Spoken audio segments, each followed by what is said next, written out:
Selamat siang Bapak dan Ibu, kami dari kelompok 3 kelas 12.5 akan menjelaskan mengenai karya tulis ilmiah kami yang berjudul Pengaruh Faktor Geografis terhadap Potensi Pertanian Anggur di Prancis pada abad ke-20, yang disusun oleh Cicely, Clara, Eliza, dan juga Made.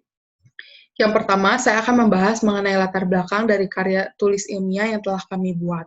Anggur adalah tanaman yang sangat populer dan paling diminati oleh semua orang di seluruh negara. Lahan dan juga hasil pertanian terbanyak, mayoritas itu berada di benua Eropa, seperti di Prancis dengan luas lahan sebesar 793 hektar.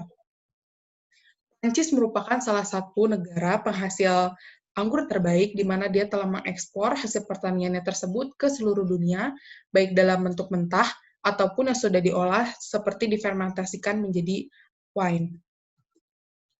Di Prancis sendiri mereka memiliki kurang lebih 11.000 vineyard atau perkebunan anggur. Dipaparkan pada tahun 2015, Prancis berhasil menghasilkan kurang lebih 6 juta metrik ton anggur dengan hasil ekspor yang berkontribusi sebesar kurang lebih 2.000 miliar terhadap pendapatan per kapita di Prancis. Nah, hasil panen yang baik itu yang bermulai dari akhir September sampai dengan awal Oktober sangat dipengaruhi oleh faktor-faktor geografis seperti status air tanah dan juga tanah. Status air tanah yang baik itu akan menghasilkan kadar gula yang baik atau manis dan berkualitas. Faktor lainnya selain status air tanah dan tanah adalah iklim, di mana apabila terjadi masalah dalam pergantian iklim, hal ini sangat mempengaruhi kualitas dan juga rasa dari anggur tersebut. Lihat pada abad ke-14, pada saat itu Prancis sedang beriklim panas, dan kemudian berganti secara perlahan menjadi iklim sejuk dari abad 15 sampai dengan abad ke-19. Kemudian pada abad ke-19, yang dimana pada saat itu Prancis sedang beriklim sejuk, berganti pada abad ke-21 menjadi iklim panas. Hal ini dapat diketahui bahwa abad ke-20 adalah masa transisi dari sejuk ke panas yang akan mempengaruhi potensi dari pertanian anggur di Prancis pada abad ke-20. Maka dari itu, masalah yang akan kami bahas adalah: 1. Bagaimana perkembangan pertanian anggur di Prancis pada abad ke-20? Kedua, bagaimana faktor geografis mempengaruhi kondisi serta hasil pertanian anggur di Prancis pada abad ke-20? Dan ketiga, hambatan dan solusi apa sajakah yang dihadapi para petani dalam menghadapi penurunan produktivitas anggur pada abad ke-20 ini? Oke, kita lanjut ke bab 2, yaitu kajian pustaka. Itu yang pertama, ada faktor geografis. Nah, faktor geografis itu merupakan faktor-faktor nyata yang mendukung dalam berbagai aspek geografis yang berhubungan dengan kegiatan juga dengan kehidupan manusia, seperti lokasi, jenis iklim, bentuk relief, tipe tanah, maupun dari air tanah itu sendiri. Lanjut ke tanaman anggur. Nah, tanaman anggur itu dapat tumbuh dan juga dibudidayakan di daerah dingin, subtropis, maupun tropis. Jenis-jenis anggur. Nah, jenis-jenis anggur itu dapat dibedakan menjadi 3, yaitu ada anggur merah, anggur hijau, dan juga anggur hitam. Untuk pengembangan tanaman anggur itu, perlu memperhatikan dari kesesuaian lahannya dan juga dari iklimnya. Lanjut ke syarat-syarat penanaman anggur adalah, lahan terbaik untuk penanaman anggur itu biasanya di tepian pantai, dataran rendah dengan ketinggian 300 sampai dengan 800 meter di atas permukaan laut. Musim terbaik untuk menanam tanaman anggur itu adalah di saat musim kemarau panjang, yang kurang lebih itu 4 hingga 7 bulan. Yang ketiga, curah hujan itu per tahun itu 800 mm. Yang keempat, membutuhkan suplai sinar matahari sepanjang hari. Yang kelima, kelembapan udara itu sekitar 80%. Yang keenam, suhu lahan itu berkisar antara 30 sampai 32 derajat Celcius. Yang ketujuh, lahan yang dianjurkan adalah jenis tanah lempung berpasir dan juga untuk gembur. Lanjut ke pemanenan anggur.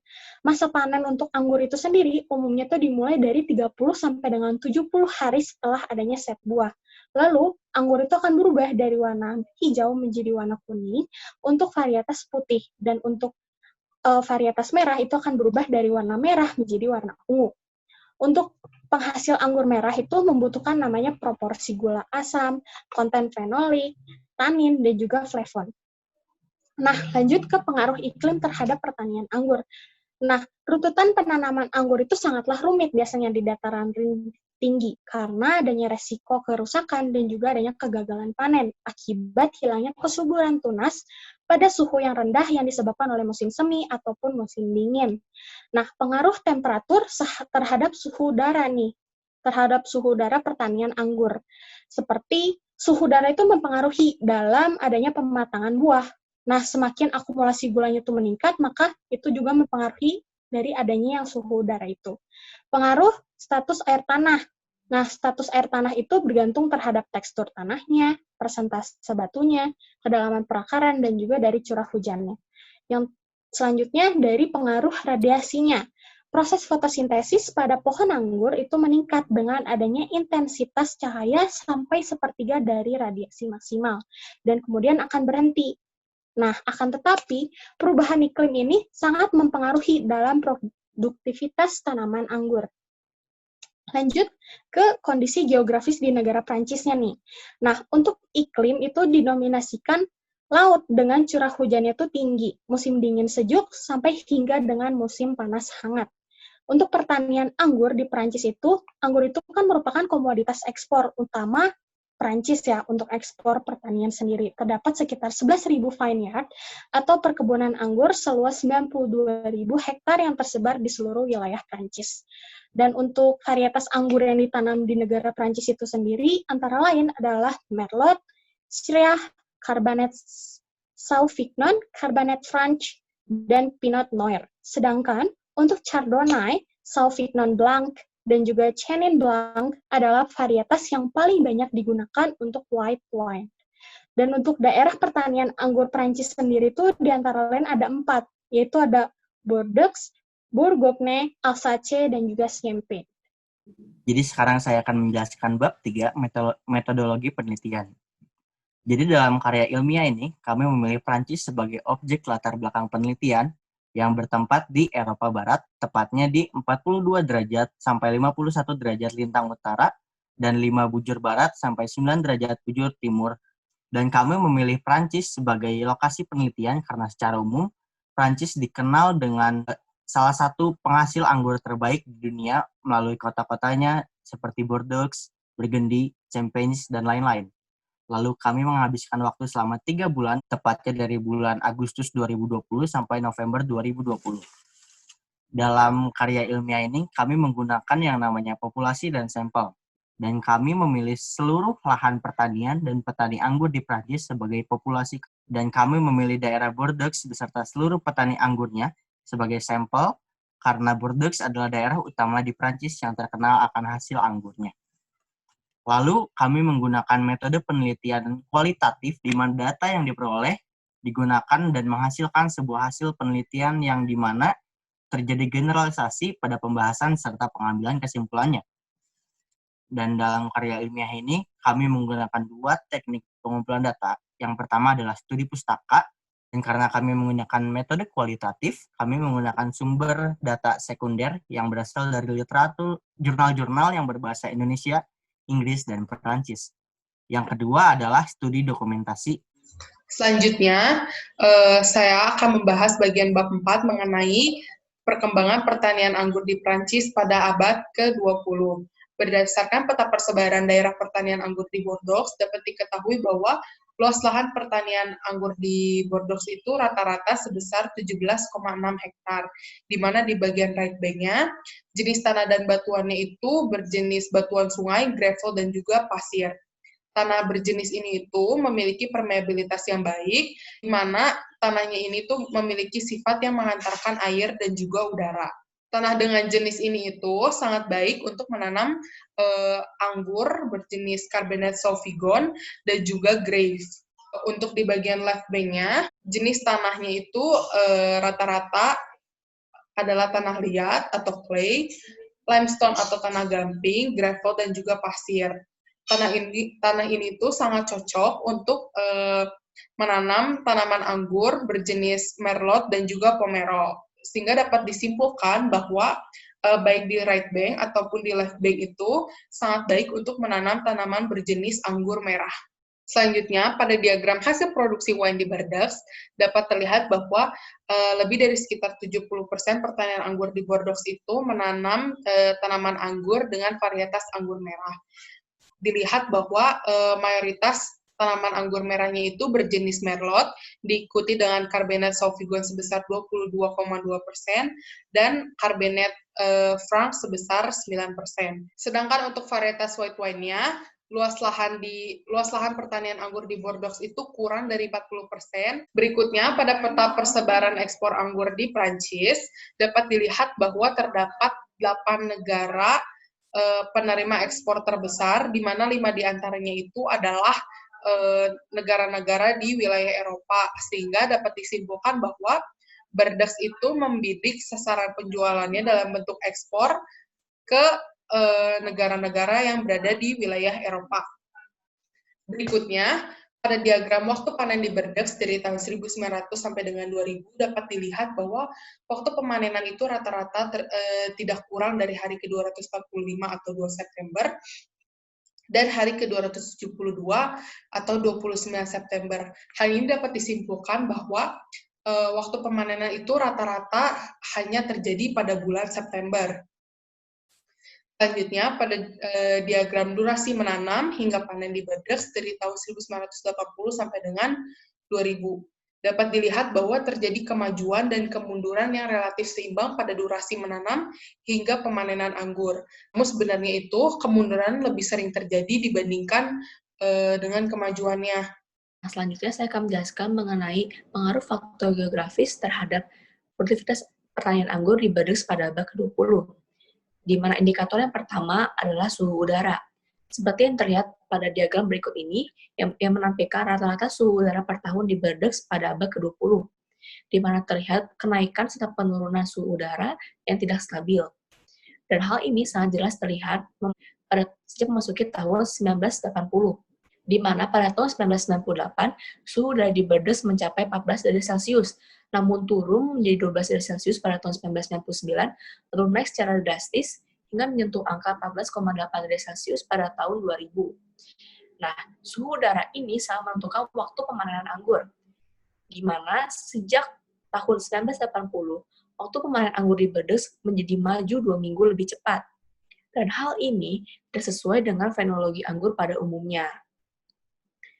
Nah, percepatan pemanenan anggur yang diakibatkan oleh suhu yang semakin hangat ini mengakibatkan kadar gula dalam anggur meningkat, dan hal ini mengakibatkan kadar alkohol atau presentasi alkohol dalam wine menjadi melebihi batasnya, di mana sejak tahun 1980, kadar alkohol di dalam wine ini meningkat menjadi 14%, dan hal ini dapat dikatakan tidak begitu baik untuk kualitas wine itu sendiri. Sehingga dapat dikatakan bahwa suhu udara yang meningkat pada abad ke-20 ini mengakibatkan penurunan produktivitas anggur di Bordeaux.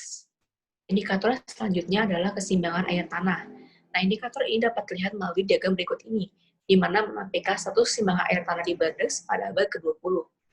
Nah, melalui diagram ini, kita dapat melihat bahwa sejak periode 1985 hingga akhir abad ke-20, terjadi defisit air tanah yang sangat tinggi.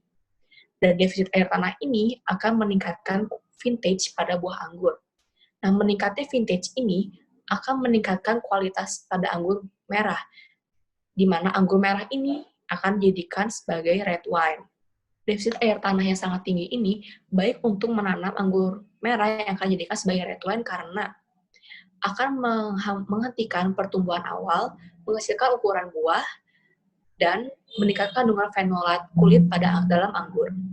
Indikator yang ketiga adalah tingkat radiasi matahari. Sebelumnya, iklim di Bordeaux rata-rata adalah musim kering panas yang terjadi pada bulan Juli hingga bulan September, lalu diikuti dengan musim gugur basah dan musim dingin. Kondisi musim ini berkaitan dengan perolehan radiasi matahari pada pertanian anggur di Bordeaux. Lalu perhitungan Clearness Index dapat dilihat melalui diagram berikut ini, menampilkan bahwa rata-rata radiasi matahari tertinggi terjadi pada bulan Juni dan bulan Juli. Lalu, rata-rata radiasi matahari terendah terjadi pada bulan Oktober hingga bulan Februari. Untuk lebih jelasnya, dapat dilihat melalui peta berikut ini. Peta ini menunjukkan mengenai tingkat radiasi matahari di setiap musimnya, di mana terlihat bahwa Pada musim semi dan musim panas, tepatnya pada bulan April hingga bulan September, yang merupakan proses untuk penanaman dan penumbuhan buah anggur, radiasi matahari yang terima sangatlah baik. Namun, memasuki musim panas, tepatnya pada bulan Agustus dan September, radiasi matahari meningkat secara signifikan. Selain itu, pada wilayah barat dan wilayah timur Bordeaux, seluruhnya menerima radiasi matahari tertinggi pada proses pematangan anggur. Dan hal ini dapat dikatakan tidak baik, karena sama halnya dengan peningkatan suhu udara, di mana radiasi matahari yang berlebihan akan meningkatkan kandungan gula pada anggur, yang mengakibatkan pada presentase alkohol dalam wine yang akan berlebihan. Indikator yang terakhir adalah curah hujan. Indikator ini dapat dilihat melalui diagram mengenai rata-rata curah hujan bulanan di Bordeaux pada periode abad ke-20 hingga saat ini.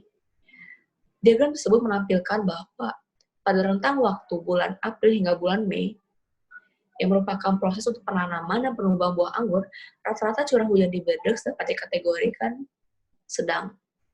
Dan situasi ini merupakan hal yang baik, mengingat buah anggur dapat tumbuh di iklim yang cenderung lebih kering. Dan hal ini juga dapat dikatakan baik, mengingat bahwa anggur juga tidak dapat ditanam di kondisi iklim yang memiliki curah hujan yang lebih tinggi, karena buah anggur akan menyerap lebih banyak air yang mengakibatkan terhadap proses pematangan anggur yang tidak akan maksimal. Sehingga dapat ditarik kesimpulan bahwa meskipun curah hujan di Bordeaux pada abad ke-20 ini cenderung tidak stabil, tapi perubahan yang tidak stabil ini tidak mengakibatkan terhadap penurunan produktivitas anggur di Bordeaux. Melalui pemaparan mengenai indikator suhu udara, keseimbangan air tanah, curah hujan, dan radiasi matahari, dapat ditarik sebuah kesimpulan utama, yaitu pada abad ke-20 terjadi perubahan iklim yang sangat drastis yang mengakibatkan terhadap penurunan produktivitas anggur di Bordeaux, di mana indikator peningkatan suhu udara dan tingkat radiasi matahari yang sangat tinggi menjadi faktor utamanya. Terlihat dari proses pematangan buah anggur, di mana kandungan gula pada anggur menjadi meningkat, yang berdampak pada jumlah alkohol pada wine yang meningkat pula. Dan hal ini tentunya tidak terlalu baik. Produktivitas anggur yang menurun di Bordeaux ini dapat dilihat dengan jelas melalui figur berikut ini. Figur ini menampilkan produksi wine pada rentang waktu abad ke-20 hingga abad ke-21. Terlihat bahwa akhir abad ke-19 merupakan masa keemasan bagi produksi wine, di mana menyentuh angka 85 hektoliter. Situasi ini menunjukkan bahwa pertanian anggur di Bordeaux dalam kondisi yang cukup stabil, dengan perubahan iklim yang dapat dikendalikan. Akan tetapi, memasuki abad ke-20, tepatnya sejak tahun 1940, jadi depresi yang sangat besar, hingga menyentuh 20 hektoliter, yang menyatakan bahwa terjadi penurunan sekitar dua kali lipat dibandingkan dengan abad sebelumnya. Hal ini juga sejalan dengan perubahan iklim yang secara drastis yang dialami oleh Bordeaux. Produktivitas anggur yang menurun di Bordeaux pada abad ke-20 ini menyebabkan hambatan-hambatan yang dialami oleh para petani. Hambatan yang paling utama adalah petani harus tetap menanam buah anggur dengan kualitas yang baik di tengah perubahan iklim yang tidak menentu. Sebagai contoh, petani harus mengupayakan menanam anggur di tengah suhu yang lebih tinggi dibandingkan dengan suhu rata-rata yang dibutuhkan oleh anggur. Namun petani ini tidak dapat menggeser, yaitu memajukan dan memundurkan waktu penanaman anggur. Selain itu, petani juga harus mengupayakan anggur tetap menerima sinar matahari secara tidak berlebihan. Melihat hambatan-hambatan yang dialami oleh petani di Bordeaux ini, solusi yang dapat ditempuh oleh para petani yang pertama adalah melakukan perlambatan fenologi. Nah, perlambatan fenologi ini tidak akan mempengaruhi tipisitas anggur. Metode perlambatan fenologi ini akan memperlambat proses pematangan anggur sekitar 7 hingga 10 hari. Solusi yang kedua adalah memindahkan lahan pertanian ke tempat yang lebih tinggi, seperti di pegunungan. Karena setiap peningkatan 100 meter akan mengurangi suhu sebesar 0,65 derajat Celcius. Lalu solusi yang terakhir adalah menggunakan metode penutupan kanopi. Nah, metode penutupan kanopi ini akan mengurangi tingkat radiasi matahari yang diterima oleh anggur. Terus sebagai penutup presentasi ini, Berikut adalah beberapa kesimpulan yang bisa kelompok kami simpulkan dari karya ilmiah kami. Jadi, anggur merah dapat bertumbuh dengan baik serta menjadi komoditas utama karena Bordeaux memiliki iklim yang cenderung hangat. Tapi pada abad ke-20 ini, terjadi kemajuan serta kemunduran pada waktu pemanenan anggur. Dikarenakan oleh suhu dan radiasi matahari yang meningkat akan berpengaruh terhadap peningkatan kadar gula dalam anggur yang menyebabkan kandungan alkohol dalam wine akan terlalu tinggi. Akan tetapi, keseimbangan air tanah dan curah hujan tidak terlalu mempengaruhi produktivitas anggur. Dan semua hal tersebut mengakibatkan hasil produksi anggur di Bordeaux pada abad ke-20 terlihat sangat menurun dibandingkan dengan hasil produksi pada abad sebelumnya. Dan untuk mengatasi masalah ini, seharusnya dilakukan dengan metode pelambatan fenologi, memindahkan lahan ke tempat yang lebih tinggi, dan menggunakan kanopi. Sekian presentasi dari kelompok kami. Terima kasih.